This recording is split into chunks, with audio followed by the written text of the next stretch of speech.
Ok, irmãos, nós já faz algum tempo que nós não estudamos a confissão, faz alguns domingos pela manhã que nós não nos debruçamos aí na confissão, nós paramos, ficou pendente essa aula do capítulo 29, nós vamos prosseguir aqui, estamos chegando aí já no finalzinho da nosso estudo da confissão. Temos até que refletir sobre qual o próximo ponto nós iremos adotar aqui na nossa escola bíblica dominical, né? Começar a refletir sobre isso, já que nós estamos chegando aí no finalzinho. Então é bom que os irmãos tragam as suas confissões. Quem não tem a confissão pode falar comigo e a gente providencia. Nós temos aquela azulzinha, né? Então nós providenciamos. É bom porque os irmãos fazem anotações. Existem livros que os irmãos precisam ter na biblioteca de vocês, principalmente livros que falam sobre a nossa confessionalidade. Nós somos uma igreja confessional. Então nós precisamos entender um pouquinho tanto do contexto histórico, né, que forjou a nossa confissão, quanto dos ensinos básicos da nossa confissão, né? Esse livro aí está aparecendo lá embaixo para vocês. Muitos irmãos pegaram, né? Uma introdução à Confissão de Fé Batista de 1689, pela editora Estandarte de Cristo, faz parte de uma série chamada Recuperando Nossa Herança Confessional. Esse é o livro de número 4. Então nós temos esse livro, temos um livro sobre o Pacto de Obras, de Richard Barcelos. Esse nós não trouxemos para cá. Eu não sei se esse tem. Eu acho que esse do Pacto de Obras ele só tem e-book. Eu acho que ele não tem físico. Mas esse daqui é muito bom porque ele te dá um apurado de informações sobre a confissão. Contexto histórico, contexto teológico, estrutura da confissão, o contexto puritano do qual ela nasceu. Então, muito bom para a gente entender. Bem pequena, né, muito estruturada, diagramação muito boa, muito bem escrita, muito bem diagramada. Então, é muito boa de se ler, muito agradável. E ela traz um resumo da estrutura da confissão. Então, eu coloquei aqui para os irmãos, a confissão é dividida em 4 partes. A confissão ela foi escrita, ela foi elaborada segundo a elaboração teológica daquela época. Então é chamado de escolasticismo teológico. É a forma como eles pensavam teologia, elaboravam teologia naquela época. Então quando nós vemos, por exemplo, teologias sistemáticas que começam com as escrituras, depois passam para a doutrina de Deus e aí vai detalhando, isso é chamado de escolasticismo teológico. É a forma como os reformadores, por causa daquele ambiente, daquele contexto da época, eles pensavam, refletiam sobre teologia. Então, a confissão, ela seguiu esse tipo de pensamento. Então, 4 partes. Primeiro, os primeiros princípios, que são a base da concepção teológica, do entendimento teológico, e sobre essa base será construída algumas outras estruturas, né? Então, vou passar aqui bem rápido para vocês. Vocês podem ver naquele livro lá, esse livro aqui, né, a Introdução à Confissão. Nós temos a parte maior da confissão, que é a parte que fala da aliança e das bênçãos pactuais. Então fala do pacto e das bênçãos que provêm do pacto, né? Então, apesar de nós termos uma seção grande, a maior, falando sobre a aliança ela é a coluna vertebral ali, ela é a medula que liga todo o esqueleto da confissão. Então, se nós não entendemos adequadamente o que é pacto, o que é aliança, a sua concepção na teologia, nós iremos estudar fragmentadamente os capítulos e os parágrafos da confissão. Eu digo isso por quê? Porque eu conheço muitos pastores e muitas igrejas que dizem que adotam a confissão, mas não entendem o básico de pactualismo. Não entendem. Por isso que quando nós chegamos no momento da exposição da confissão, logo no início, especialmente quando estávamos chegando ali no capítulo 7. Então, nós entendemos que era necessário fazer um estudo mais apurado sobre pactualismo. para moldar, para estruturar, para dar carne, para dar substância à nossa confessionalidade. E aí nós chegamos a conclusões pactuais, tanto contextuais, quanto teológicas, quanto escriturísticas, né, da Bíblia, de como isso foi estruturado na Reforma Protestante. Então, em síntese, teologia reformada é teologia pactual. Não existe reformado que não seja pactual. A diferença de pacto é se um pacto concebe crianças ou se o pacto da Nova Aliança não concebe crianças. Mas em si, ser calvinista é ser pactualista. Ser reformado é ser pactualista. Em síntese, é isso. Essa foi a conclusão que nós chegamos. E essa é a conclusão, é a síntese do estudo reformado, do estudo teológico. Então, por exemplo, existem muitos calvinistas quanto à sua soteriologia, ou seja, quanto à sua concepção de salvação. E aí eles concebem a eleição, a predestinação, e quanto à sua concepção de salvação no quesito de que é o Senhor quem salva e isso não tem mérito do homem. Então esse é um calvinista estrito senso, no senso estrito da palavra calvinismo, porque eles pontuam apenas uma parte do calvinismo que é quanto à sua soteriologia. Soteriologia é a doutrina da salvação, é o estudo da salvação. Então eles concebem dessa forma, mas ser calvinista de forma plena é ser pactualista, é ser aliancista. Os batistas eles têm uma concepção peculiar, distinta do pactualismo, e nós estudamos aqui. Então, se nós não entendemos o básico sobre a transação pactual, a transação trinitária, a transação entre Deus e o homem do pactualismo, nós não compreenderemos adequadamente nem as Sagradas Escrituras e nem a confissão, né? Porque a confissão ela é uma forma sistemática de exibir as doutrinas encontradas nas Sagradas Escrituras. Então isso daqui, por exemplo, para vocês terem ideia, quando a Confissão de Westminster ela foi forjada, né? Quando ela foi escrita e foi apresentada ao parlamento a primeira vez, o parlamento devolveu para a Assembleia ali, para os divines, que chamam, para os editores da Confissão de Westminster. Por quê? Porque a confissão tinha sido toda estruturada, mas ela não tinha nenhuma referência bíblica.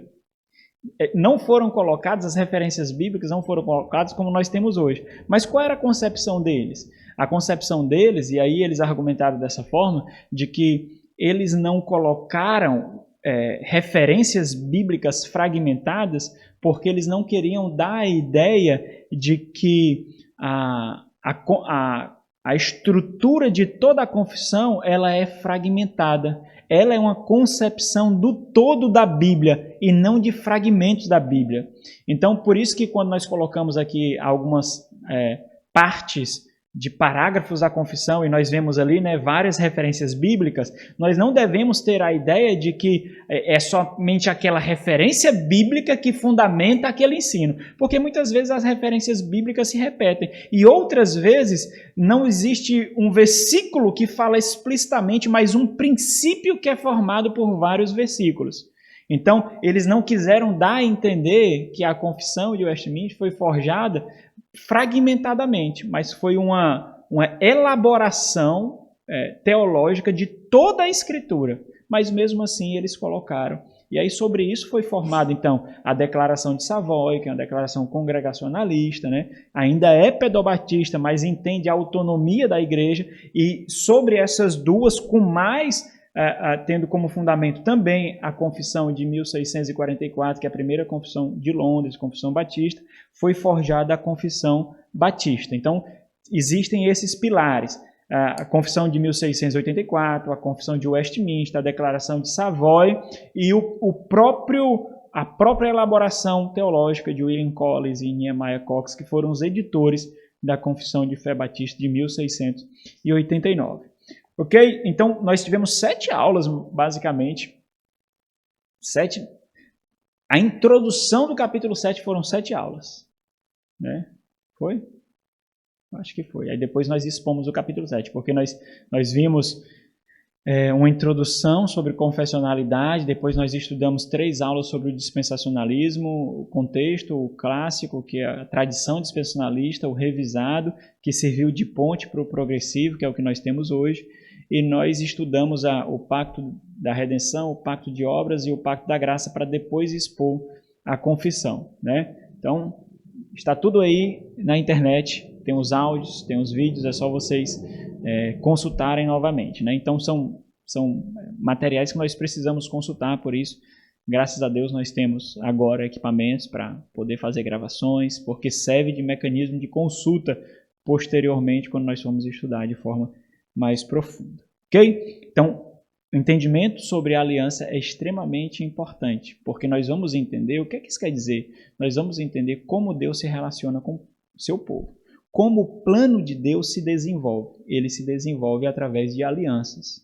Então, nós precisamos entender muito bem. É dessa forma que nós entendemos que as Sagradas Escrituras, elas são estruturadas. Ela é estruturada dessa forma, através do o plano de Deus sendo desenvolvido através de alianças, pactuado consigo mesmo e com os homens, né? A terceira parte fala da vida centrada em Deus, né? E nós vemos aí liberdade e limites.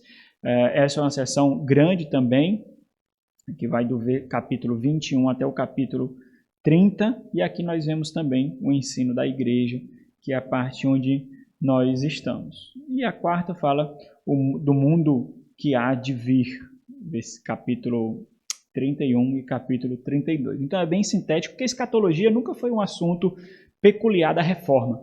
A Reforma Protestante não laborou sobre escatologia, sobre a doutrina dos fins dos tempos. Então, na Reforma Protestante, escatologia não é uma matéria distintiva, não é uma matéria de distinção, né? Existem outras doutrinas teológicas que foram desenvolvidas posterior à Reforma Protestante, né? Como pré-tribulacionismo dos dispensacionalistas, por exemplo.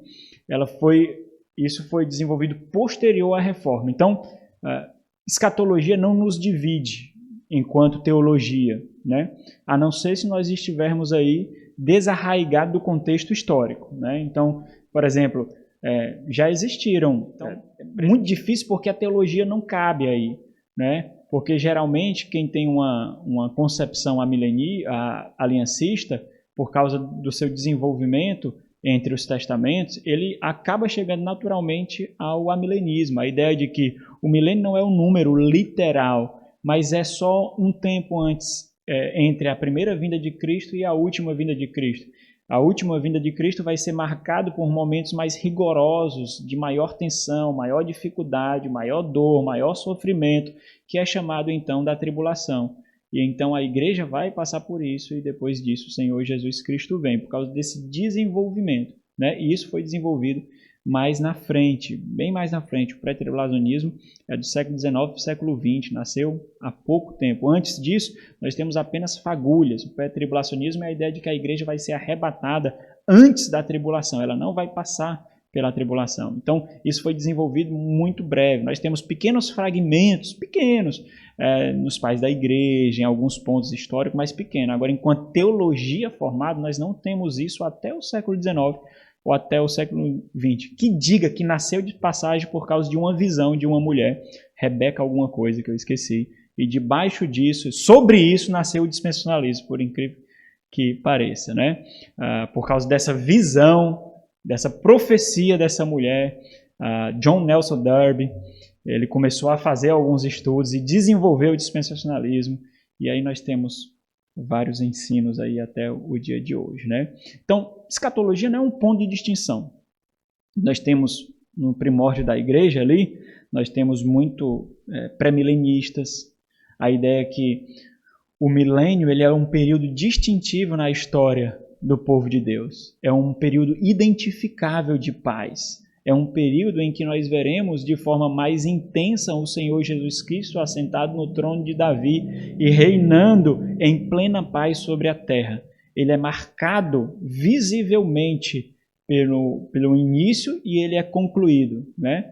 Então pode ser 1000 anos literais ou não, mas ele é distintivo no desenvolvimento do plano de Deus. E esses muitas vezes acreditam que a igreja passará pela tribulação, são os pré-milenistas históricos, e são pós-tribulacionistas. A igreja passará, porque quando nós enxergamos, essa acabou sendo uma ênfase dos pais da igreja. E até nas Sagradas Escrituras nós vemos um entendimento muito grande que a igreja ia passar por intenso sofrimento, que a igreja ia passar por um período de intenso sofrimento. E era isso que eles esperavam.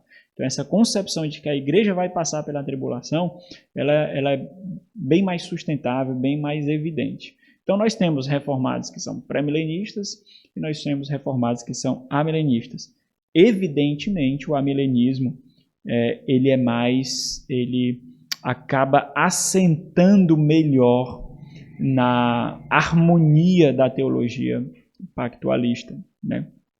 Por causa dos métodos que são desenvolvidos aí a teologia. Mas o ponto é, escatologia não é um assunto de distinção nosso, né? A não ser quando nós vemos aí esses pontos difíceis de serem sustentados, né? Por exemplo, o pós-milenismo, ele só foi forte até as primeiras guerras. Quando as primeiras guerras mundiais começaram a surgir aí, os primeiros confrontos, o pós-milenismo ele caiu por terra, porque eles acabaram vendo que aqueles avivamentos que estavam tendo no período puritano, por isso que muitos puritanos eram pós-milenistas, a ideia de pós-milenismo é de que o evangelho vai avançar a tal ponto, criar um mundo de paz tão grande, que vai preparar o mundo para o Senhor voltar. Então a paz vai imperar de tal forma que o Senhor voltará. Aí a Primeira Guerra Mundial acabou com isso, né? Acabou. Então, por exemplo, aqueles grandes períodos de avivamento dos puritanos dava essa ideia mesmo. Por isso que muitos abarcaram a ideia de pós-milenismo, né? Então muitos entenderam dessa forma, né? Mas isso foi arrefecido, né? Ok, então essa é a estrutura. Vamos fazer a introdução aqui dessa sessão que nós estamos. Nós continuamos nessa sessão que fala sobre a igreja, nessa estrutura que eu apresentei na segunda sessão aí, mas na parte exclusiva que fala sobre a igreja, que vai do capítulo 26 ao capítulo 30. Então nós já vimos especificamente sobre a igreja, que é o maior capítulo da nossa confissão e é o capítulo que tem uma gigantesca distinção, tanto da confissão de Westminster quanto da declaração de Savoy, né? Então, por exemplo, muito do capítulo 26 da confissão, ele é tomado, ele é emprestado da declaração, não da declaração de Savoy em si, mas do apêndice da declaração de Savoy. A declaração de Savoy, ela desenvolveu toda a sua concepção do que é ser congregacional, só que ela não anexou isso na estrutura da confissão. O que foi que ela fez? Ela botou como uma parte, como um apêndice. A Confissão Batista de 89 entendeu que aquilo dali era um aspecto distintivo e tinha que ser incorporado na própria confissão. E assim a confissão, os editores ali, William Collins e Nehemiah Cox, eles fizeram. Eles abarcaram e colocaram isso. Então nós vemos que é uma concepção muito particular, porque isso diz respeito à nossa compreensão sobre igreja. Isso diz respeito à nossa concepção quanto membresia da igreja. Isso diz respeito à nossa concepção quanto o poder da igreja. Então, a temática da igreja é muito peculiar e muito importante na nossa compreensão do plano de Deus, né? Nós vimos sobre a comunhão dos santos, sobre a graça que nós temos e a obrigação que nós temos de vivenciá-la. O capítulo 28, irmãos, ele é uma síntese do que será abordado nos capítulos seguintes. Então, o capítulo 28, ele fala de forma resumida sobre essas duas ordenanças. Nós vimos um pouquinho sobre isso, principalmente nos distinguindo quanto à terminologia, que nós vamos ver aí.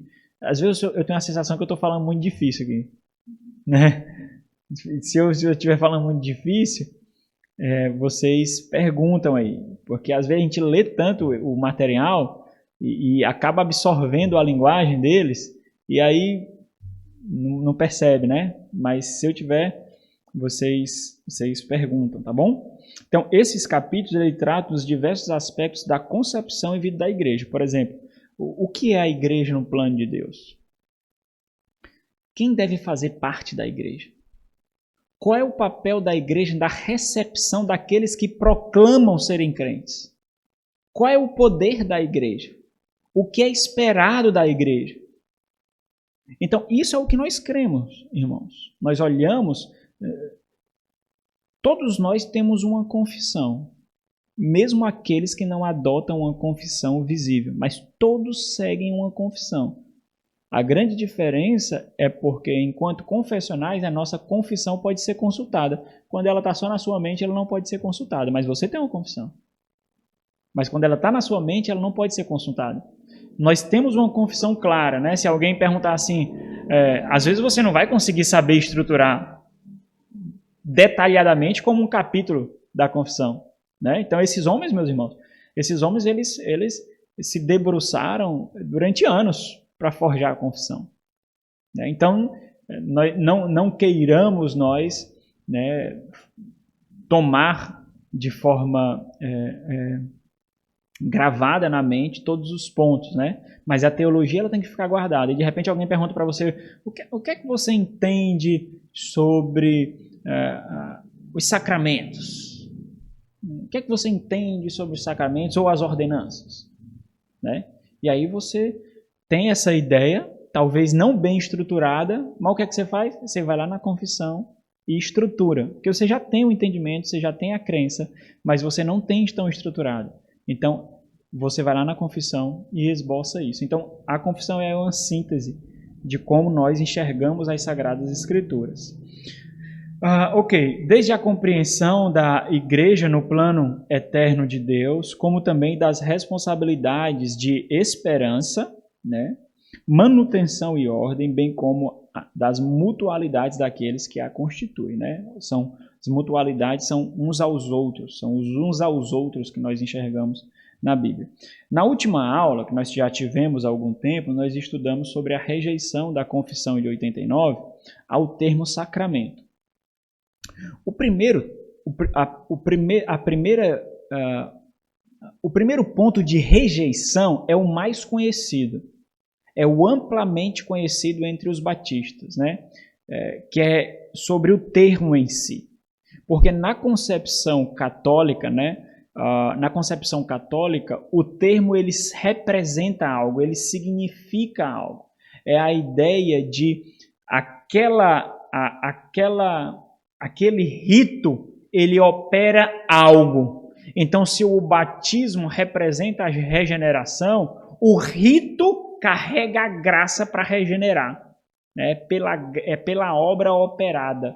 Então, a criança não precisa ter fé, porque o próprio rito, o sacramento, ele carrega aquilo que ele publica. Se ele publica que ali há uma comunhão com Deus, ele carrega todos os mecanismos para que aquela criança realmente tenha comunhão com Deus. Então, esse é o primeiro ponto de distinção que é amplamente conhecido entre os batistas, seja batistas confessionais, sejam batistas calvinistas, sejam batistas arminianos.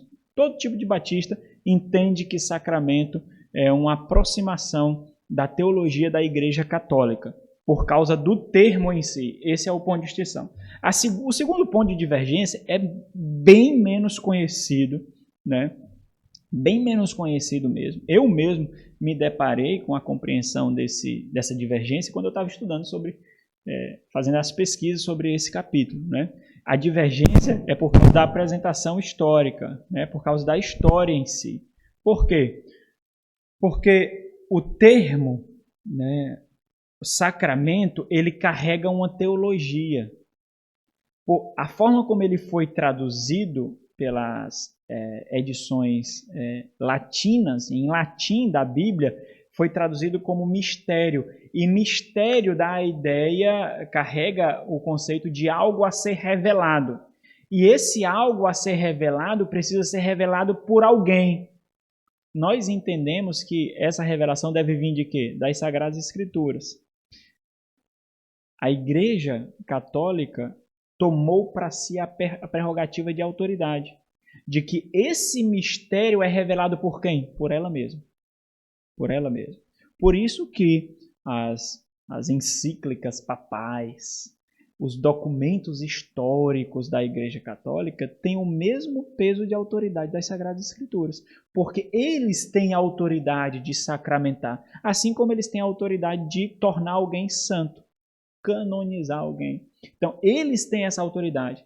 Então, o termo, ele carrega toda essa concepção e toda essa teologia. Então, os batistas, eles se distanciaram disso para não correr o risco de serem mal compreendidos. Então, a ideia de que se há necessidade de continuar o aspecto reformacional da igreja, por isso que nós não adotamos o Westminster nem Savoy, porque nós continuamos o desenvolvimento dos nossos distintivos, assim estava na mente deles, então vamos fazer por completo.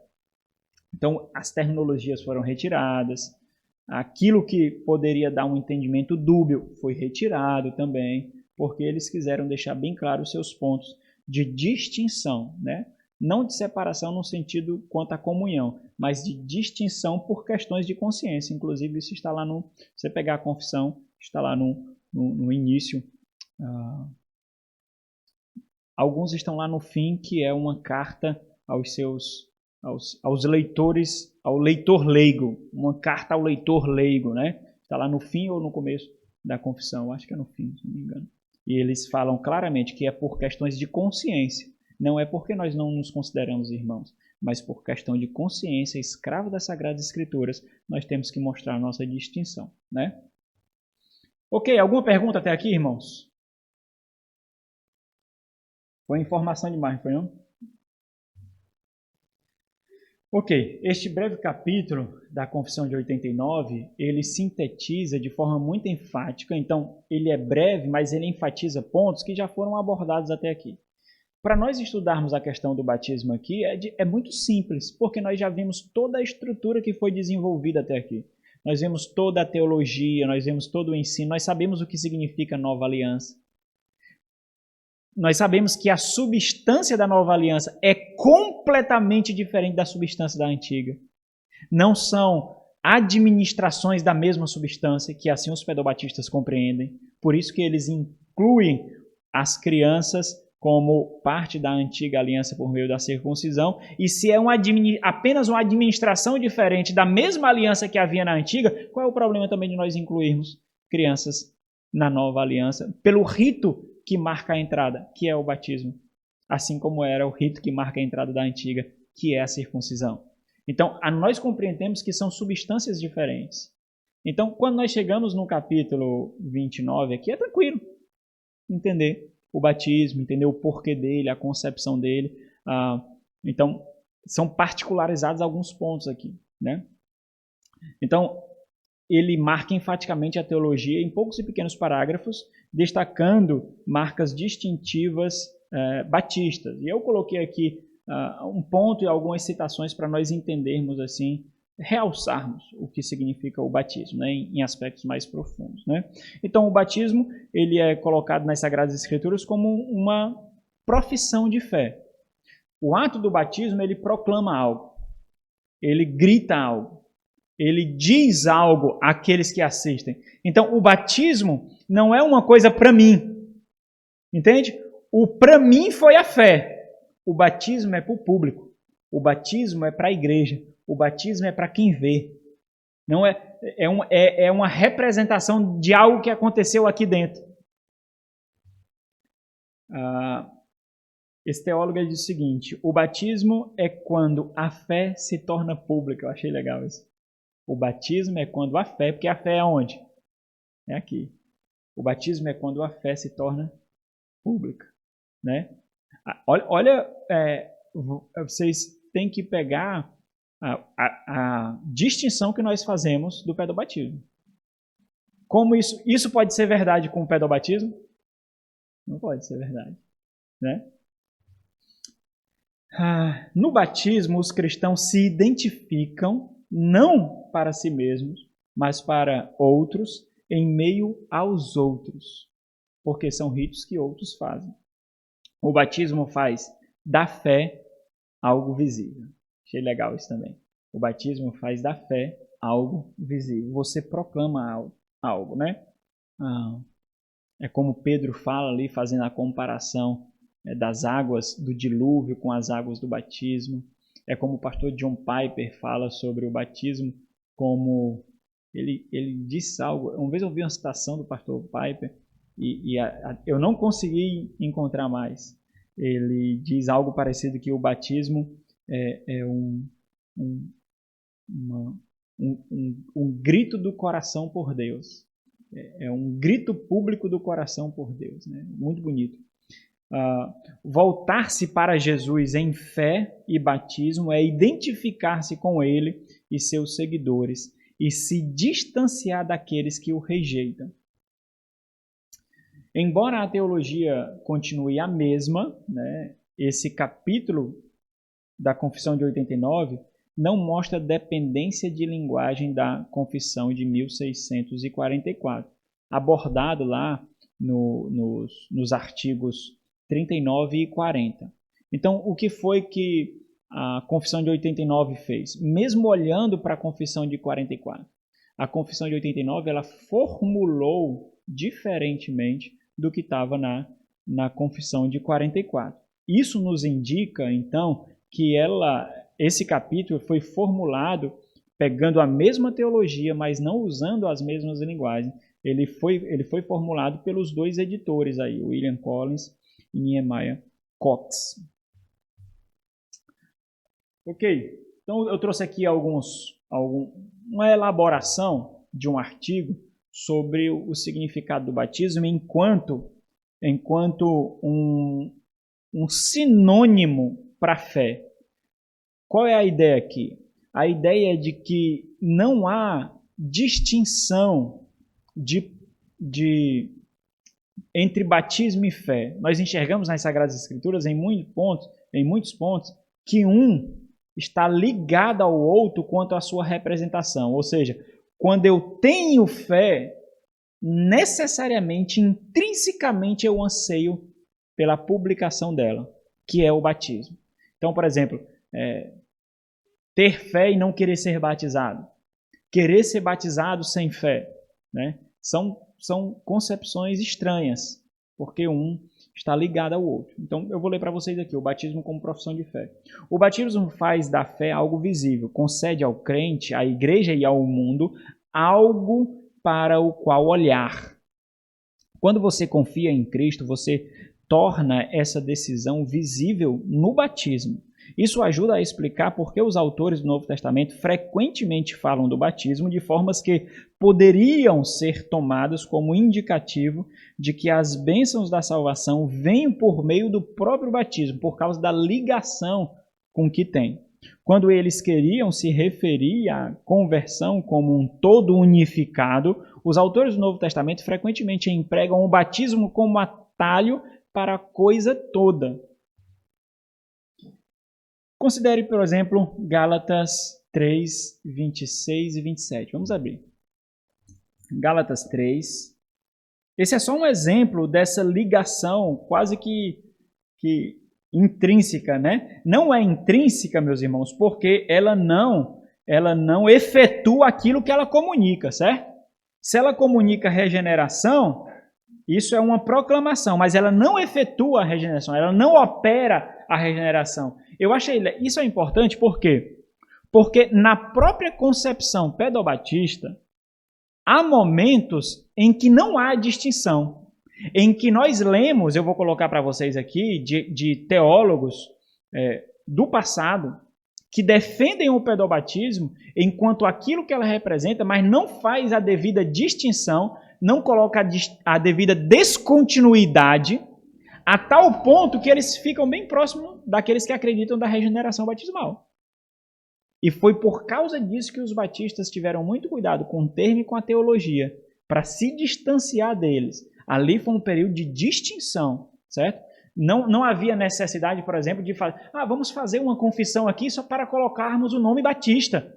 Já tem dos congregacionalistas, que é a de Savoy, já tem os de Westminster, que são das igrejas reformadas e presbiterianas, eu digo reformada, não porque outras igrejas não são reformadas, mas reformadas enquanto denominação. Igrejas reformadas igrejas presbiterianas. Por exemplo, aqui no Brasil tem as igrejas reformadas do Brasil, que carregam o mesmo arcabouço da igreja presbiteriana, só que eles são mais confessionais, né? Existem muitas igrejas presbiterianas que carregam o nome, mas não são confessionais, né? Mas eles são bem mais confessionais, né?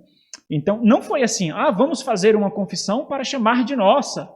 Não, a confissão, na construção da confissão, há necessidade de distinção enquanto compreensão das Sagradas Escrituras. Então, o que foi que eles fizeram?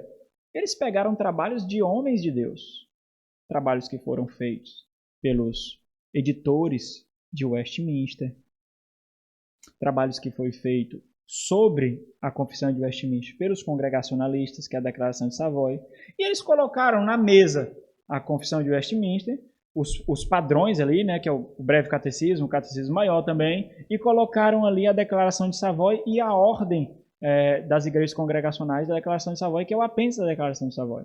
E eles estudaram isso e colocaram aqui também a Confissão de 1644. E eles elaboraram sobre isso. Eles desenvolveram a Confissão de 89 diante desses estudos de homens de Deus. Eles ficaram sobre os ombros de homens piedosos. Não foi simplesmente para mostrar, olha, nós somos capazes. Eu não vou citar ninguém aqui porque eu sou capaz de desenvolver sozinho. Nós precisamos... Não foi por causa disso, né? Foi por questão de consciência. O desenvolvimento teológico os levaram a um pensamento distinto daqueles irmãos. Então, por questão de consciência, eles tiveram que se distinguir. Eles não iam viver debaixo daqueles ensinos, daquelas igrejas, simplesmente por formalismo. Eu não creio não, mas eu vou ficar aqui na paz. Não creio não, mas eu vou ficar por aqui. Olha, eu não concordo. Muitas pregações aí eu nem concordo como é pregado. O ensino que é feito eu não concordo, mas eu vou ficar aqui. Então isso faz o quê? Isso fecha o coração, né, meus irmãos? Isso fecha o coração. Não entra nada. Você se parece, mas você não é. Então há necessidade de distinção. Então por isso que eles desenvolveram. Olha aqui a Gálatas 3. Gálatas 3, 26 e 27. Alguém lê aí 26 e 27.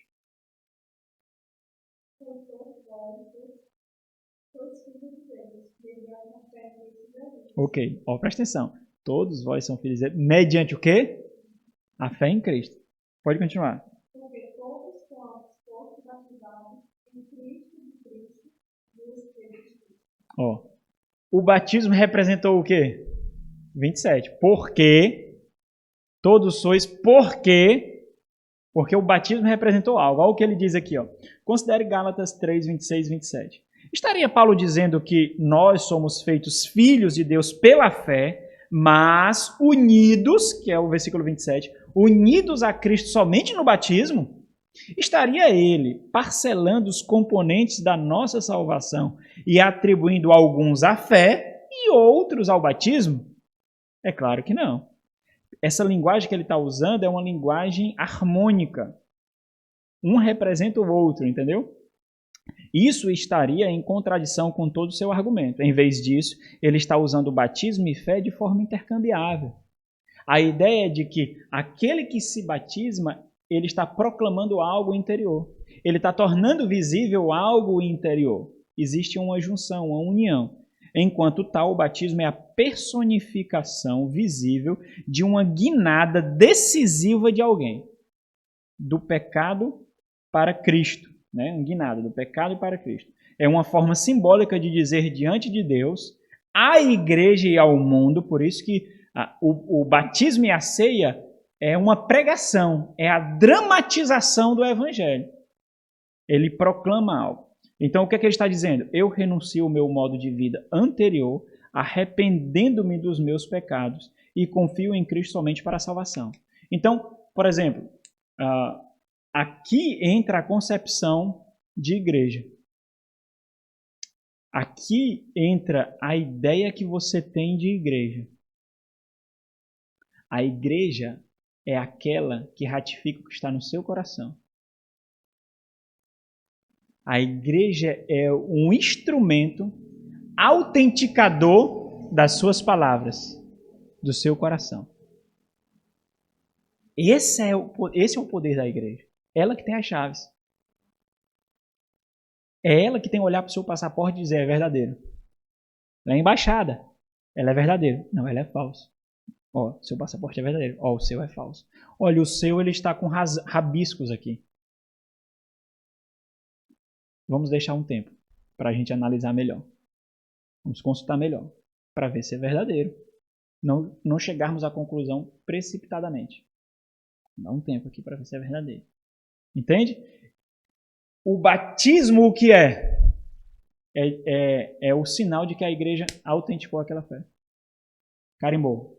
Pode chegar no aeroporto com o passaporte? Pode passar. Né? Então é isso. A igreja tem esse poder. Se nós não compreendermos esse poder da igreja, aí a igreja vai virar um prostíbulo. Eu ia dizer outra palavra, não parecia feio. Vai virar. É um negócio...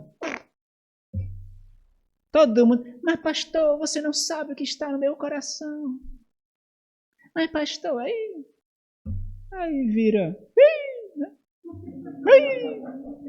Aí, meu irmão, vira um bocado de coisa que não tem nada a ver. Vem o sentimentalismo, vem a autocomiseração, vem não sei o quê. Não, mas nós não sustentamos em sentimentalismo não, irmãos. A escritura não tem aqui. A escritura está babada? Não está babada, né? Não está. Tem sangue aqui, tem sangue na escritura, tem braços, cabeças, pernas cortadas. Não tem babado, não está babado. Cheio de melosidade, não está. Então nós temos que ser conscientes enquanto isso, certo? Ok, esse é o poder da igreja. O batismo é a forma pela qual Cristo é professado por aquele que decidiu segui-lo, corroborando sua tese. É relevante notar que Pedro, interessante, Atos capítulo 2, quando aqueles... terminar de ler aqui, né? É notar que Pedro, em Atos capítulo 2, nunca disse aos judeus em Pentecostes que eles deveriam, primeiro, se arrepender, segundo, se batizar e terceiro, fazer uma profissão de fé pública. O batismo em si comporta o elemento da profissão de fé. Então, quando eles questionam a Pedro o que eles deveriam fazer agora em Atos capítulo 2, já chegando no final, o que Pedro diz? Dá duas ordens: arrependa-se e seja batizado. Arrependa-se e seja batizado, né? Ok, perguntas até aqui? Não? E as diferenças, então, de Westminster e de 89? Bom, é evidente que entre essas confissões, inclusive na de Savoy, que também é pedobatista, é evidente que nós poderíamos esperar diferenças, né? Por quê? Porque esse capítulo ele é construído sobre uma teologia. Então, se eles têm uma compreensão teológica, eles vão descrever aquilo que eles compreendem de uma forma diferente de outros que têm uma compreensão diferente, né? É óbvio isso, né? Então, eu trouxe aqui alguns recortes de parágrafos para a gente ler rapidinho aqui. Eu marquei alguns pontos de distinção, né? Pontos que parecem difíceis, muito difíceis para a gente. Diz assim, ó, o capítulo 28 é diferente. A partir do 20, a confissão de Westminster e Batista, ela toma numerações diferentes, né? Mais na frente também a numeração vai ficar diferente por causa de alguns capítulos que falam especificamente dos oficiais, né, da igreja presbiteriana. Então é diferente. Parágrafo 1 diz assim, ó, o batismo é um sacramento, então aí nós já nos diferenciamos, porque nós entendemos como ordenança, para não dar dubiedade, não dar a entender errado, né? Então, por quê mesmo? Porque significados são importantes. Palavras são importantes, porque o Senhor se revelou a nós por meio de quê? Palavra. Então, palavras são importantes. Significados são importantes para nós. Porque se nós não entendemos, nós não acomodamos aqui, ó. O batismo é um sacramento do Novo Testamento. Aqui é a confissão de Westminster, certo? Instituído por Cristo, ok, Jesus Cristo, não só para solenemente, aqui já vem uma dificuldade, admitir na igreja a pessoa batizada. Só adultos são batizados em Westminster? Não. Admitir na igreja. Aí é difícil. mas também para servir-lhe de sinal e selo. Aí você já fica, porque sinal, beleza. Agora, selo já é um pouco difícil, né? Do pacto da graça, de uma união com Cristo, olha aí, de uma união com Cristo, imagine a criança aqui, da regeneração, da remissão de pecados e também da sua consagração a Deus por meio de Jesus Cristo, a fim de andar em novidade de vida. Esse sacramento, segundo a ordenança de Cristo, há de continuar em sua igreja até o fim do mundo. No breve catecismo, na pergunta, o que foi feito? O que são os catecismos? Os catecismos eles servem para ensinar a confissão. Então, os reformadores eles construíam confissões, mas precisavam de instrumentos para ensinar a confissão. E assim nasceram os catecismos, para ensinar a confissão.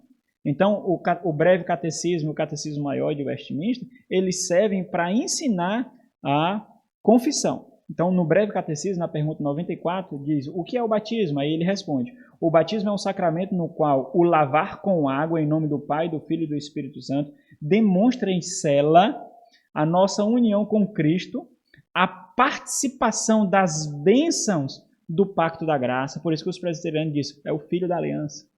É o filho da aliança. Porque ele foi batizado. E ali dali, simbolicamente, mostra e selou a sua participação do pacto da graça. E a promessa de pertencermos no Senhor. Ok. Parágrafo 3. O parágrafo 2 eu não coloquei porque existe uma aproximação muito grande com a Confissão de 89. Então, o parágrafo 3 de Westminster diz assim, ó, não é necessário emergir na água o candidato. Aí é óbvio que a gente se diferencia, né? Não é necessário emergir na água o candidato, mas o batismo é corretamente administrado por efusão ou aspersão. Aspersão é tipo jogar e efusão é derramar, né?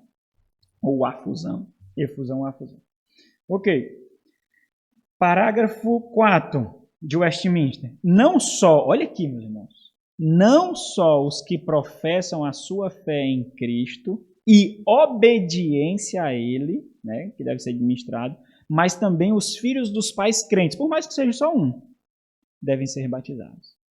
Aí aqui nós estamos diametralmente opostos aqui, né? Não dá. Olha aqui, ó, para vocês verem aqui.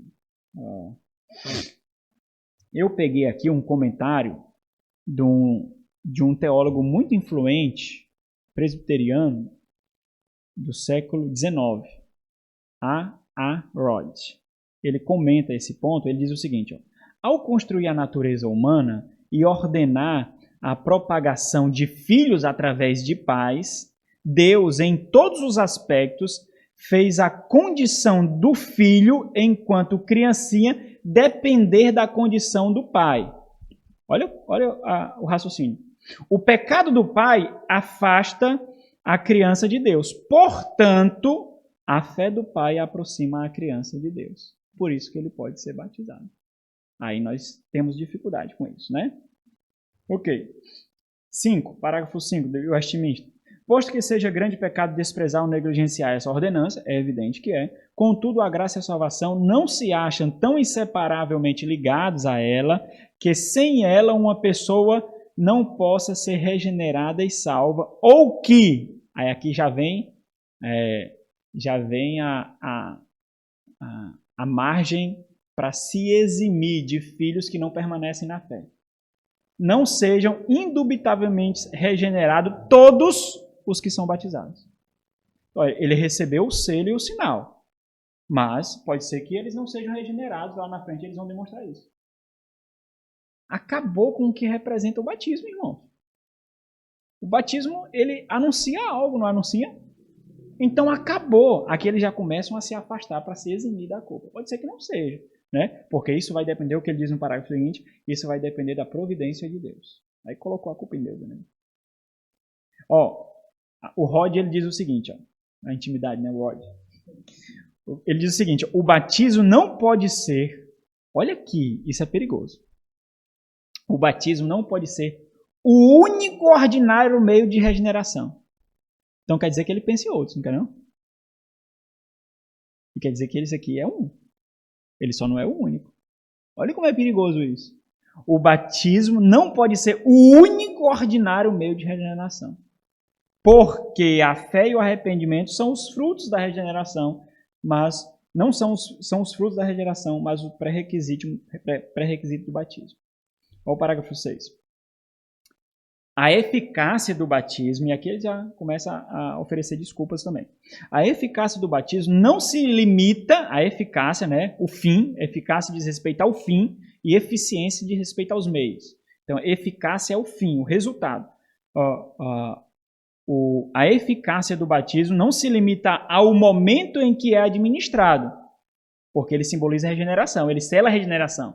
Mas a eficácia dele, que ele falou lá no parágrafo 5, a eficácia dele não se limita ao momento em que é administrado. Contudo, pelo devido uso dessa ordenança, a graça prometida não é somente oferecida, olha aqui, mas realmente manifestada e conferida pelo Espírito Santo àqueles a quem ela pertence, adultos ou crianças, segundo o conselho da própria vontade de Deus em seu tempo apropriado. Então, assim, não é maldade que faz com que eles façam isso.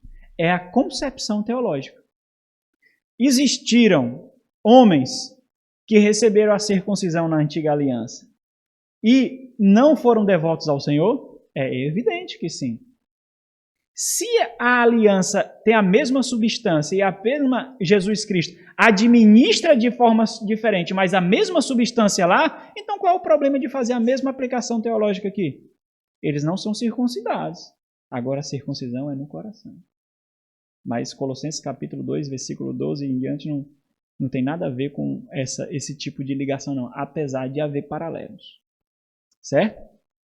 Ok? A circuncisão no coração dá a ideia de entendimento, regeneração.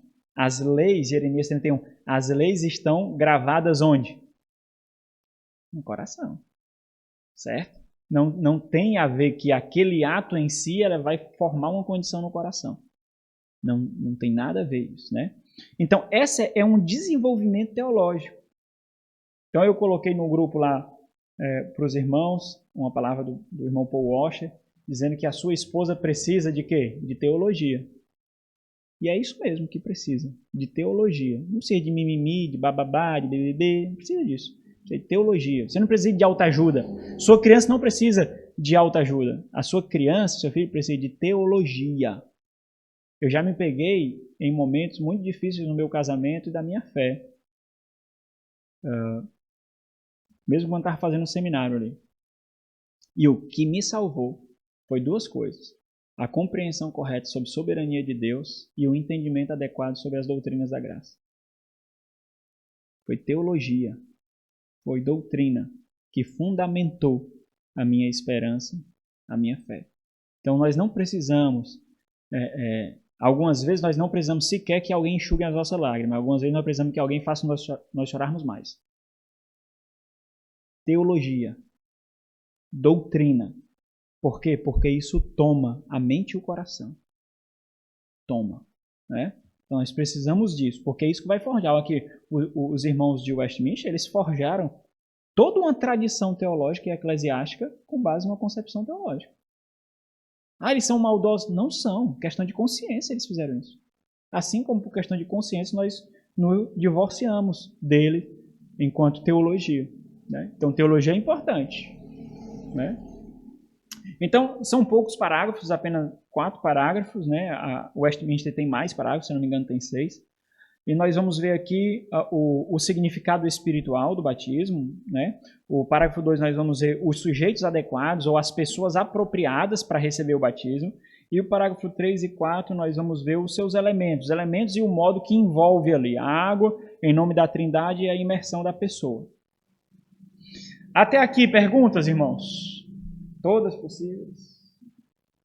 Eu acho que tem irmãos que pensam assim, ainda bem que está sendo gravado, que eu posso assistir de novo, né?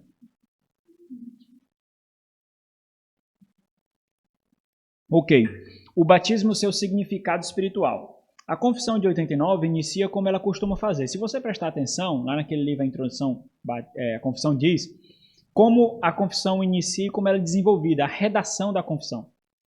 Sempre o primeiro parágrafo fala de forma mais sintética, fala de forma mais reduzida a doutrina base que irá ser detalhada, que será detalhada nos parágrafos subsequentes, nos parágrafos seguintes.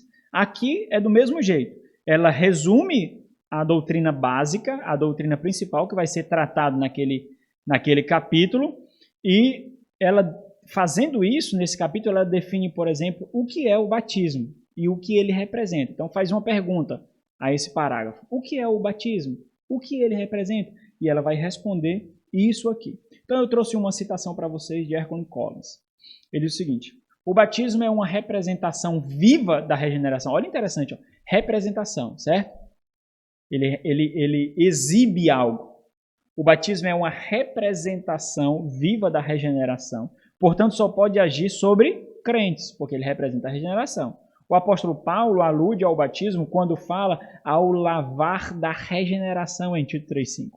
O significado é que a ordenança é um emblema, é um símbolo, é um sinal vivo da regeneração e do novo nascimento. Aos Colossenses, naquele texto que é muito usado pelos pedobatistas, capítulo 2, versículo 12, fala da circuncisão no coração, o apóstolo lhes diz que o batismo ele exibe e manifesta, essa ideia de manifestar aqui é proclamar o estarem mortos e terem sido ressuscitados em Cristo Jesus. Então, quando nós vamos estudar a confissão, e aqui eu trago para vocês isso, nós temos que entender que a confissão ela foi redigida no século XVII. Então, por exemplo, o inglês é muito arcaico. Quando isso é traduzido para o português, muitas vezes não dá o significado preciso. Então, nós precisamos, por exemplo, de dicionários daquela época, que trabalha tanto o inglês daquela época, quanto o latim daquela época, em que muitas teologias eram elaboradas, né, para a gente entender o que aqui dali está sendo proclamado, né, o que está sendo dito ali, qual o real significado daquilo dali. Né? Ok. Então, vamos aqui ao parágrafo 1. Vamos fazer como nós costumamos, eu vou segmentar, vou separar aqui e nós vamos desenvolver. Começa assim: o batismo é uma ordenança do Novo Testamento, ok? Ordenada por Jesus Cristo. Aqui os irmãos vão prestar atenção que algo recebe ênfase. Qual é a ênfase recebida nesse primeiro parágrafo? É a pessoa batizada. É a pessoa, é o sujeito aqui. Aquele que recebe o batismo, ele é enfatizado aqui.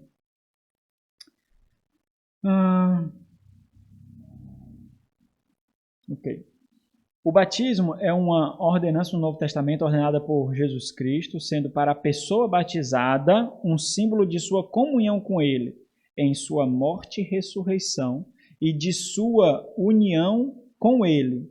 E aí vamos desenvolver daqui a pouco. Então, o que é que o batismo representa nessa primeira parte demonstrada aqui?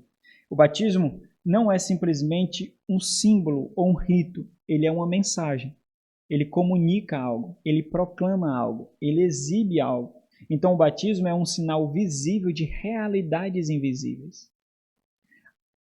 Nós precisamos, no nosso relacionamento como membresia da igreja, exibir o nosso coração. E nós fazemos isso a todo instante.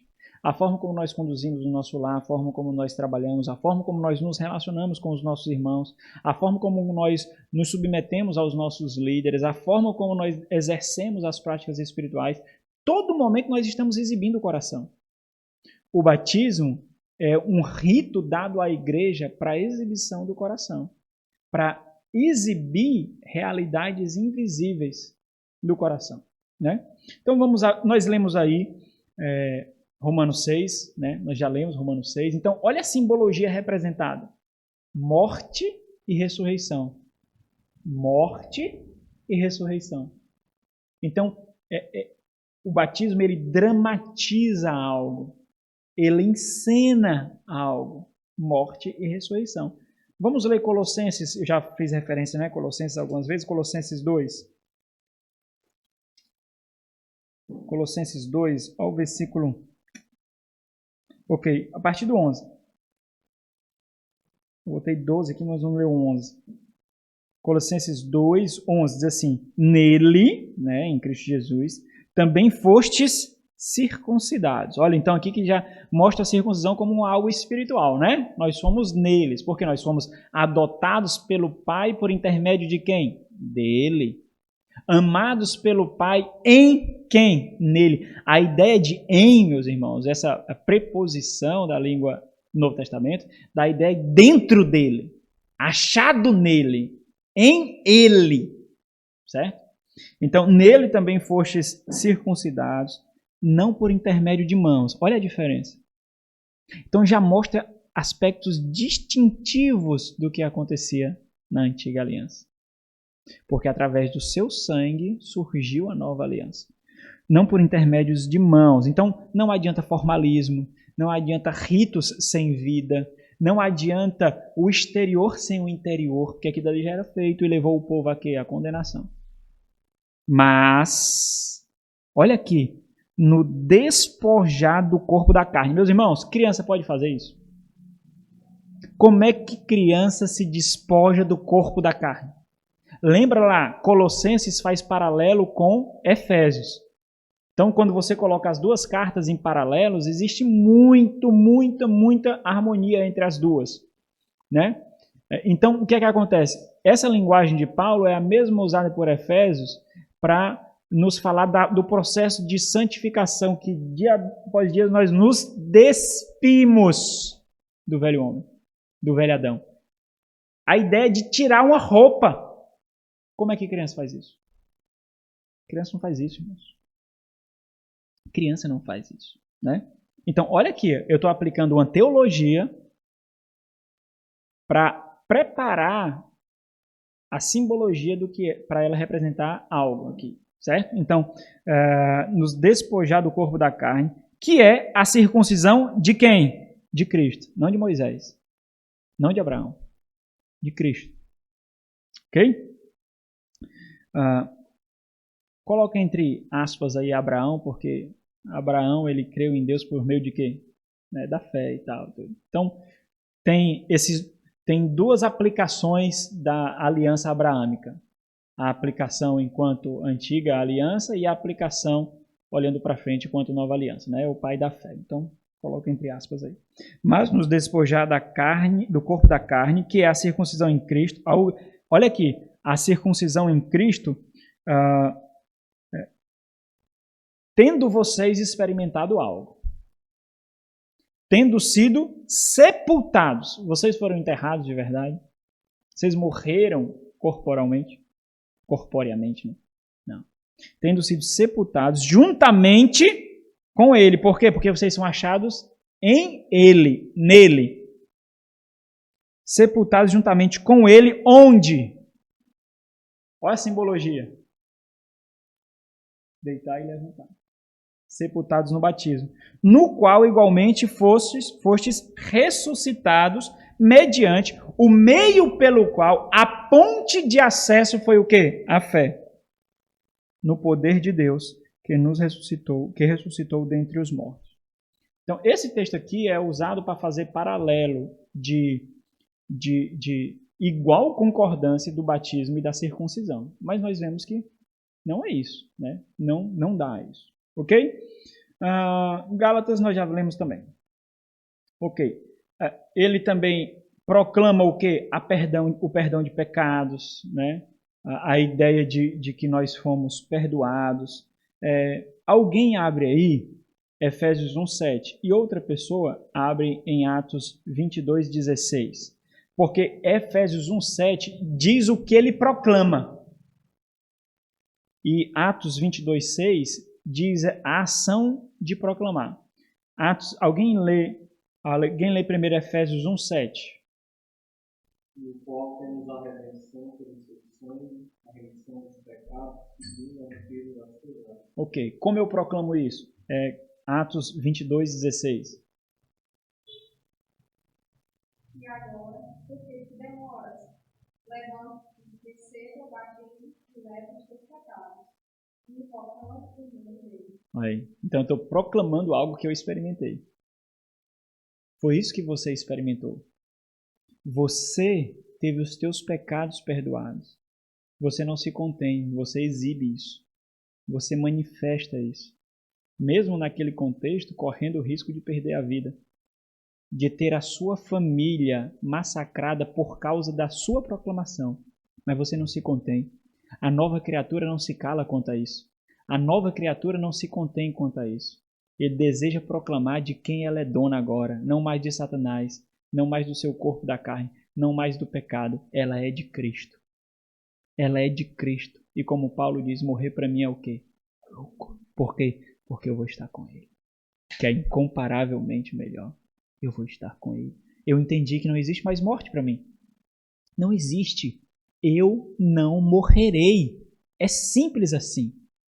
Agora sentirei as dores de ser desmamado desse mundo. Eu sentirei. Mas não é um anúncio da morte.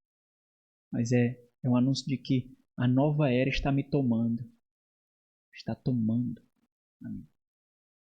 Não dá para se conter. Né? Então, quando você diz uma pessoa assim, já encontrei pessoas que dizem assim, eu não quero me batizar agora. Quero me batizar agora porque não tenho muita certeza não. Isso diz muita coisa. Isso diz muita coisa sobre a conversão dessa pessoa. Inclusive, essa pessoa está no mundão hoje em dia. Ok. Vamos nós, né? E também o quê? Ela proclama algo, né? Proclama a sua consagração a Deus através de Jesus Cristo para viver e andar em novidade de vida. Então, quando o ato do batismo, meus irmãos, no ato do batismo você está dizendo aqui, assim, ó. Você está dizendo assim, eu posso ser examinado. Eu quero que você me supervisione. Eu posso ser avaliado. Não é por acaso que nós encontramos pessoas dizendo assim, é porque é crente, né? É porque é crente. Porque quando nós proclamamos algo e publicamos isso, nós estamos nos colocando para ser examinados. Nós nos colocamos na vitrine. Porque nós dizemos ser alguma coisa. E nós somos avaliados de acordo com a nossa profissão, que é tornada público com a ratificação da igreja no batismo. Então ela proclama a nova vida, que é o quê? Que é uma resposta do Evangelho. Foi pregado o Evangelho para nós, Mateus 28. Foi pregado o Evangelho para nós. Nós entendemos o Evangelho e nós fazemos o quê? Somos batizados. Lembra lá de Filipe e o eunuco? O que impede que eu seja batizado? Está ali água. Ele entendeu depois de quê? De Filipe explicar para ele Isaías. Ele estava lendo sozinho, não tinha entendido. Quando ele foi ensinado, olha a pregação aí, o poder. Quando ele foi ensinado, usando Filipe como instrumento de poder do Espírito Santo, poder regenerador, quando ele entendeu aquela palavra, ele foi tomado pela necessidade de proclamá-la. O que impede de ser batizado? Ele já sabia que existia um batismo, não sabia não, porque Isaías não falava disso. Existe. O que impede de ser batizado? Né? A minha barriga falou agora, vocês ouviram? Ok, né? Vamos ler aí. Todo mundo conhece, né? 2 Coríntios 5, 17. Então, quem fez o discipulado que teve que decorar aí, quem é que fala aí? 2 Coríntios 5, 17. Ninguém? Alguém abre Atos? Não, Atos eu já falei, que é aquele arrepende e seja salvo, né? 2 Coríntios 5, 17 diz, pois aquele nova criatura é. E tudo. Amém. Amém. Então, nova, né? Então, você proclama essa nova vida como uma resposta ao Evangelho. Ok? O sujeito agora adequado para o batismo, né? A parte batizada, ou a pessoa batizada que foi destacada resumidamente no parágrafo anterior, agora recebe maior ênfase, justamente por ser um distintivo batista na aplicação de sua teologia. Aqui a Confissão de 89 responde quem deve ser batizado. E aqui um ponto de observação. O contexto histórico aqui é muito importante para a gente compreender por que e como esse parágrafo ele foi redigido e a necessidade dele. Lembra lá, não foi aleatório. Não é como você, por exemplo, você vai fazer um trabalho, ou vai fazer um estudo, ou vai dar uma aula, e você só precisa de uma citação, ou você só precisa de um pouco de carne ali para preencher o seu trabalho. Não é isso. Você precisa responder a algo. Então, o contexto da época nos ensina muito aqui. Existia a necessidade de distinção entre aqueles que afirmavam a regeneração batismal, que são os sacramentalistas. Lembra do que significa o sacramento? A obra operada, a graça operada, né? Pela obra operada, a ideia de que aquilo que está sendo feito ali, ela opera algo. Então existia uma necessidade de distinção entre os sacramentalistas, que eram o quê? Os católicos, luteranos e os anglicanos. E aqueles que negavam a regeneração batismal, que são os anti-sacramentalistas. Então existia essa necessidade de distinção. No parágrafo 1 da Confissão de 89, ele se uniu à Confissão de Westminster e à Declaração de Savoy aos anticongregacionalistas, ou aos antissacramentalistas, que estavam todas as igrejas reformadas, inclusive a declaração, os anabatistas e os batistas, né? Então, coloca no contexto de reformado aí, contexto histórico, né? Os anabatistas, não enquanto concepção teológica, mas contexto histórico. Então, os sacramentalistas eram os católicos, os luteranos e os anglicanos, e os anti-sacramentalistas, aquele que não acreditava de que o batismo regenera, eram todas as igrejas reformadas, né, inclusive batistas e anabatistas, né, entendendo que a teologia anabatista serviu muito para o despertar da teologia batista, né. Então, contudo, como o sacramentalismo exige o batismo infantil, aqueles que eram a favor do batismo de infantes, mas contrário ao sacramentalismo, que são as igrejas reformadas, inclusive presbiterianas e congregacionalistas, tiveram que construir suas defesas bíblicas. Então, eles aceitavam o batismo infantil, mas eles não poderiam dar a entender que eles acreditavam na regeneração batismal. Então, eles tiveram que prolongar os seus parágrafos na confissão e prolongar os seus parágrafos nos catecismos para dizer, nós acreditamos nisso, mas não pense que nós entendemos isso. Por isso que muitos pontos na argumentação deles parece que eles acreditam em regeneração, como alguns que eu mostrei aqui. Então, a linha é tão tênue, meus irmãos, para distinguir. O ponto dos batistas foi, nós temos que nos distanciar ao máximo aqui. Então, não vamos usar sacramento, vamos falar categoricamente do sujeito que tem adequado para experimentar o batismo. Vamos ser bem claros aqui para nós nos distanciarmos muito. Então, os batistas reformados se distanciaram dessa discussão por causa da sua teologia pactual. Sua concepção teológica fez com que eles ficassem completamente daquele lado da discussão, enquanto eles discutiam aqui. Então, esse é o contexto que foi formulado esse parágrafo aqui. O que é que esse parágrafo diz, o 2? Então, quem deve ser batizado? A pergunta aí. Aqueles que realmente professam o arrependimento para com Deus, fé em e obediência ao nosso Senhor Jesus Cristo. São os únicos sujeitos, esses que professam fé e obediência, são os únicos sujeitos adequados, apropriados dessa ordenança. E aí nós vemos vários textos, né? Então, por exemplo, a própria grande comissão, né? O Senhor recebe a autoridade do Pai e então comissiona os seus discípulos a pregar o Evangelho, a batizar, ensinando a obedecer todas as coisas que ele tem dito. Então, há necessidade de tomar o que é pregado pelo coração.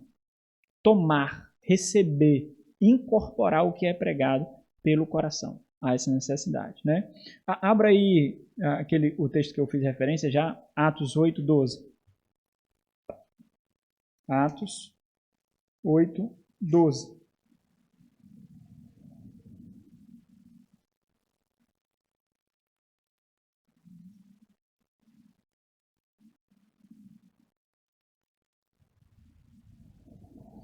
Diz o quê? Não, desculpa. 1 aos Coríntios. Está ali, ele escondido. É tanto texto.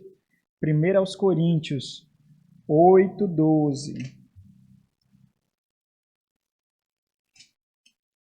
1 aos Coríntios 8:12. 12:13. Diz o quê? De modo, pecando contra os irmãos, golpeando-lhes a Golpeando a consciência fraca. Ok, vou falar. E por isso, se a comida serve de escândalo ao meu irmão, nunca mais comerei carne, para que não venha a escandalizar. Golpeando a consciência fraca, né? A ideia de entendimento, a ideia de percepção aqui. Ok? Meus irmãos, alguma pergunta aqui? Esse parágrafo, esses dois parágrafos, eles são bem... são aspectos distintivos, mas bem simples, né? Então, nos últimos parágrafos, a Confissão destaca questões mais práticas. Agora ele está mostrando a realização mesmo do batismo aqui. O parágrafo 3 faz paralelo com o parágrafo 2 de Westminster, e sem muitas alterações, né?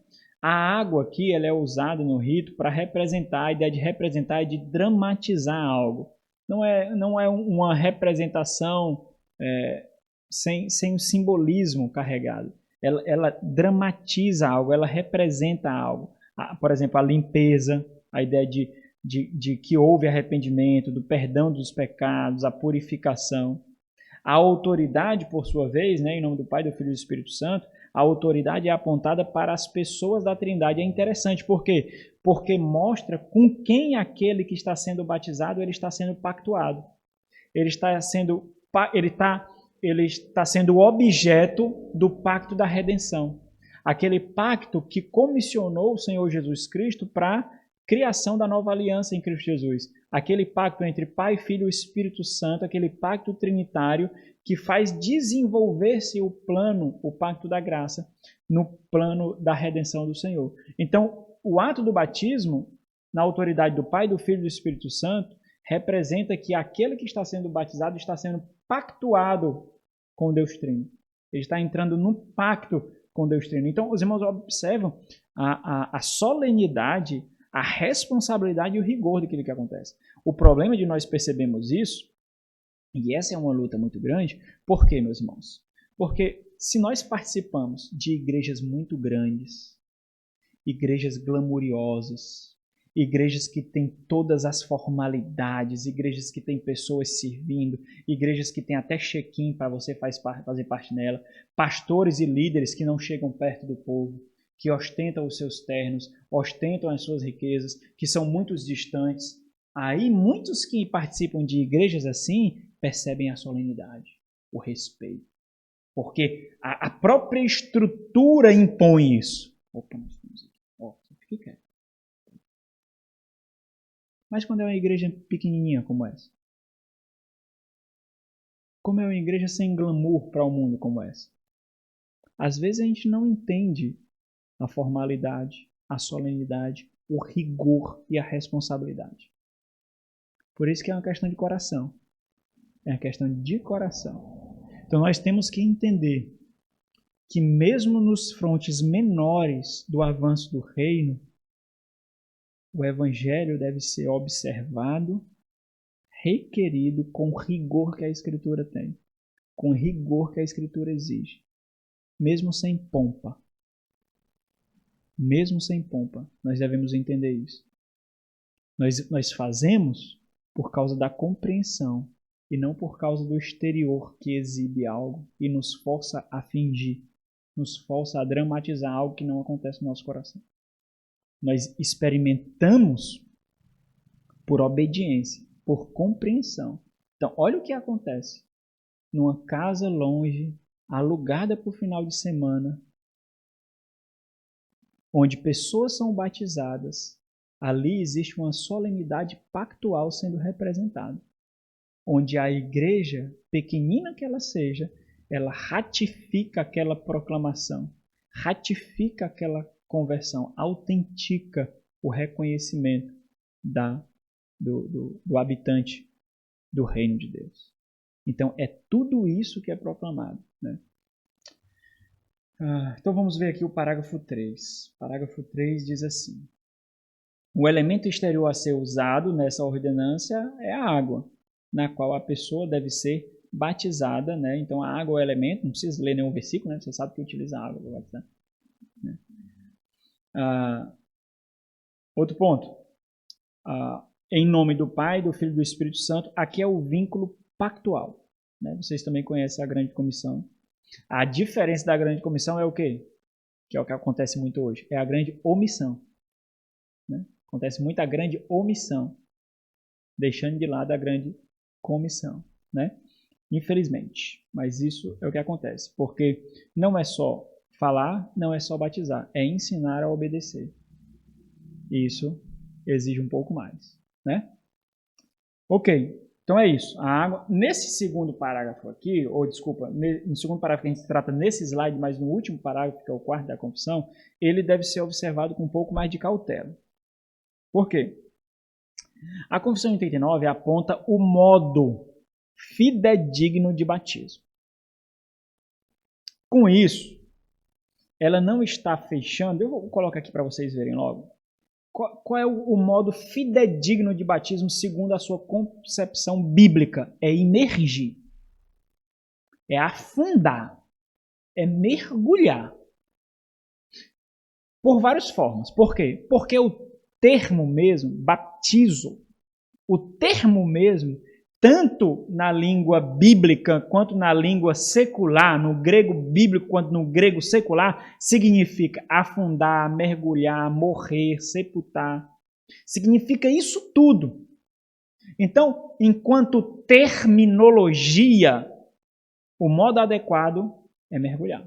O modo mais fidedigno é mergulhar. Segundo o princípio bíblico que percorre todo o Novo Testamento, não por implicação, mas por explícito ensino, é mergulhar, é afundar. Então, qual é o modo fidedigno? É mergulhar. Ok. Mas vai depender da rigidez com que cada igreja aborda essa realidade e aborda a necessidade para a comunhão. Deixa eu ler para vocês o que eu escrevi aqui. A confissão aponta o modo fidedigno do batismo. Contudo, ela não fecha todas as possibilidades de reconhecer batizados de outros modos. Contanto que esses tenham sido feitos quando? Adultos. Se foi batizado quando criança, não houve batismo. Houve? Não houve. Até mesmo porque os primeiros batistas, eles continuaram batizando por afusão ou efusão e aspersão. Então, quando os primeiros batistas na Holanda entenderam a necessidade de batizar apenas crentes, eles ainda continuaram batizando por efusão ou por aspersão, até chegar à compreensão, estudando as escrituras, que o modo correto seria imergir. Por quê, meus irmãos? Embora o modo adequado, ou o modo o modo devido, mais fidedigno, com todo o amparo escriturístico que nós temos, seja aprofundar, ou seja afundar, imergir, nós devemos entender que ele dramatiza, ele representa algo que aconteceu no coração. Mas o que é importante é algo que aconteceu aonde? O que é mais importante, o que aconteceu ou o ato representado? É o que aconteceu. Certo? Então, o fato da pessoa não ter dramatizado, não remove o que aconteceu aqui. Então, o mais importante, e essa é a minha concepção. Existem muitos pastores, né, que são muito bitolados, que não aceitam de forma alguma o batismo por aspersão, mesmo de adultos. Né? Então, essa não é a minha concepção. Porque daqui a pouco, se a gente fosse se preocupar com o rito em si, nós vamos ter que ter pão sem fermento. Mesmo jeito, tem que ter pão sem fermento, do mesmo jeitinho. E mais, não pode ser suco de uva, porque naquele tempo eles bebiam vinho. Mas o mais problema ainda, nós vamos ter que colocar o teor exato alcoólico do vinho que eles bebiam. Por que não é para ser igual? Né? Então, o ponto é o que simboliza, é o que dramatiza isso. Porque não adianta eu ter toda submersão, não adianta eu ter um pão sem fermento, não adianta eu ter um teor alcoólico do vinho e o vinho se algo não é experimentado aqui. Adianta? Não adianta. Lembra lá, na nova aliança é uma questão de quê? De coração. Se eu tiver tudo isso, mas não tiver o coração, aí você vai ficar lindo na fita. Você vai parecer tudo, mas só parecer. Só parecer. Né? Então entenda, Embora nós compreendemos sim, se formos quanto à fidedignidade do modo, com todas as provas, é imergir mesmo. É imergir. Né? Mas isso não fecha todas as portas dentro da barreira, dentro das fronteiras que nós temos para ter comunhão e aceitar o batismo sob profissão de outros irmãos. Sob profissão, né, de fé. Então, o imergir ou mergulhar a pessoa em água é necessário para a apropriada administração ou a devida administração dessa ordenança. E aí nós vemos vários relatos aqui disso também. Eu acho que também não precisa nós lermos aqui. Bom? Perguntas, irmãos?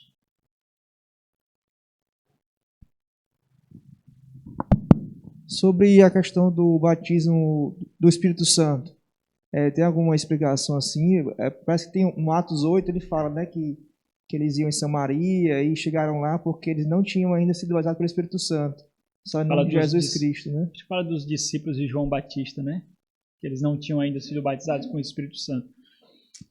O batismo com o Espírito Santo, ele acontece no ato da conversão. Né? Não é uma segunda bênção, né? Então, os pentecostais e alguns que são mais carismáticos, né? Acho que, se não me engano, o pastor Lloyd Jones também, né? Acreditavam nessa experiência de segunda bênção, que a ideia é de um fortalecimento secundário, de uma unção posterior ao batismo. Então,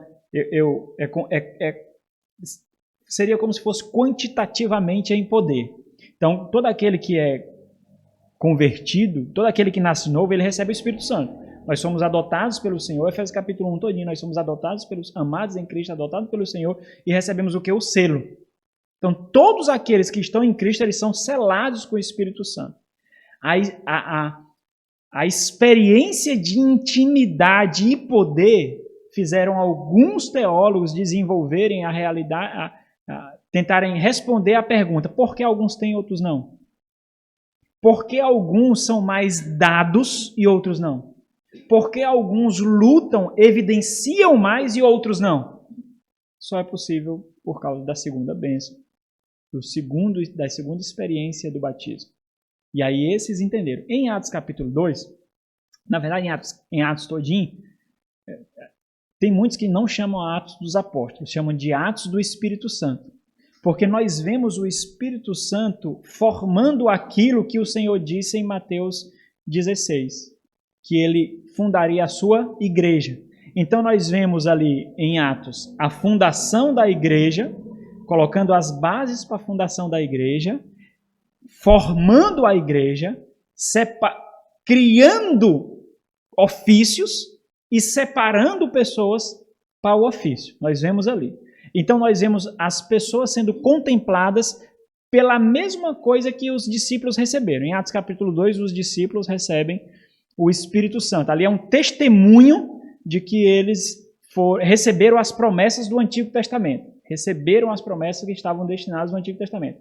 Aí nós vemos os gentios recebendo ali por Cornélio, né? Pedro vai lá e recebe o quê? A mesma marca, a mesma evidência de que o Senhor Jesus Cristo tem algo com os gentios. Aí nós vemos os discípulos de João Batista recebendo como sinal de que aqueles da antiga aliança, porque João Batista é o último profeta do Antigo Testamento, então um sinal de que aqueles também do Antigo Testamento foram contemplados. E aí todos recebem o quê? A mesma marca que os discípulos receberam. A ideia é de evidência, de demonstração, é de maravilha mesmo, para mostrar o avanço do Evangelho e a contemplação de todos os povos, línguas e nações com a mesma experiência que os discípulos receberam. Essa é a ideia, né? Por isso que muitos acreditam que para povos não alcançados, né, povos que são distantes e não têm uma concepção cristã, né, ocidental, muitos acreditam que aquelas mesmas experiências de prodígios e milagres que aconteceram com Jesus e com os apóstolos também são manifestadas para que esses povos, ao receber a palavra, vejam o poder. né? E nós, se for por experiência, nós vemos vários relatos de missionários que foram pregar a povos não alcançados, povos muito distantes, completamente divorciados da civilização mesmo. Nós vemos relatos, mas são experiências, né, irmãos? Então, ninguém julga a experiência, ninguém analisa a experiência. Experiência você vive, né? Então, não cabe a nós dizer se é verdade ou é mentira. Nós chegamos na Bíblia e estudamos ela, né? Eu acredito em muitos pontos, né? Mas é essa a realidade do batismo com o Espírito Santo, sabe? É a ideia de receber o mesmo selo que os discípulos em Atos 2 receberam. Então, os gentios também foram selados, os da antiga aliança, apontando para os discípulos de João Batista, também foram selados e manifestaram evidências disso, né? Mas a ideia, concepção bíblica de batismo em si, ela acontece no ato da conversão. Quando nós nos convertemos, nós recebemos selo, né? Responder a experiências é que nos leva a algumas dificuldades, né? Então, por que alguns experimentam mais e outros não? Por que alguns são mais dedicados e outros não? Pode entender por questão de intensidade de luta e por vocação, né? Nem todos serão evangelistas no sentido de missionários, nem todos serão pastores, nem todos receberão os dons, por exemplo, de generosidade, de hospitalidade, nem todos receberão os dons mais evidentes, né? Então pode ser questão de vocação ou questão de intensidade do combate mesmo. Mas responder a experiências é que é difícil, né? É muito difícil responder a experiência, né? Se tivesse um segundo batismo, eu queria, evidentemente, né? Ora, se eu não queria um negócio desse, mais intimidade com o Senhor, eu queria na hora, né? Mas não sei se eu recebi ainda. Mas é isso, irmãos. Ok? Ok, né? Perguntas? Não. Próximo domingo nós veremos sobre a ceia do Senhor, com a graça de Deus. Então, vamos ficar de pé, todos orar. Deus abençoe, que o Senhor nos guarde durante esse dia, que possamos nos preparar. Hoje nós vamos falar de um tema à noite muito bom, muito importante. Nós vamos falar sobre a morte da autossuficiência. Nós vamos falar sobre a dependência radical dos filhos do reino ao rei, né? Então, nós vamos abordar em duas mensagens, pelo menos, domingo agora e, se Deus permitir, no domingo seguinte. Então, vamos ficar orando por isso, né? São temas que tendem a maltratar a carne. Nós vemos uma guerra espiritual para que isso não aconteça muitas vezes, né? Então vamos ficar orando por isso tudo, suplicar ao Senhor que abra os nossos corações para que nós sejamos realmente perfurados por sua palavra e possamos nos banquetear com o banquete dos santos. Nosso Senhor, graças damos a Ti, ó Pai, por maravilhosa dádiva que nos concede nos reunir para receber a instrução do Senhor, meu Deus. Muito obrigado por homens e mulheres que o Senhor levantou ao longo da história para manter acesa a fé em Cristo Jesus. Obrigado porque ao receber essa palavra nós sabemos que custou o sangue de muitos irmãos. Nós estamos sobre o testemunho de muitos irmãos, sobre os ombros de homens e mulheres piedosos, ó Deus. Nós suplicamos ao Senhor que nos ajude a entender a responsabilidade que temos por todos os recursos que tem nos dado para aprendizado, ó Deus. Que nós possamos ter uma fé sólida, firme, não superficial e não fraca, meu Deus. Ajuda-nos, ser conosco durante todo esse dia. Separa-nos, guarda-nos, para que nós possamos colher ao máximo aquilo que ele significa para nós, onde nós paramos e refletimos sobre a nossa insuficiência e sobre a suficiência do Senhor, que continua nos dando vida, mesmo quando paramos, continua nos dando alimento, mesmo quando paramos, que nos ensina que nós dependemos do Senhor, meu Deus. Descanso que teremos contigo na eternidade. Por meio de Cristo, agradecemos imensamente ao Senhor, Deus. Amém. Deus abençoe, meus irmãos.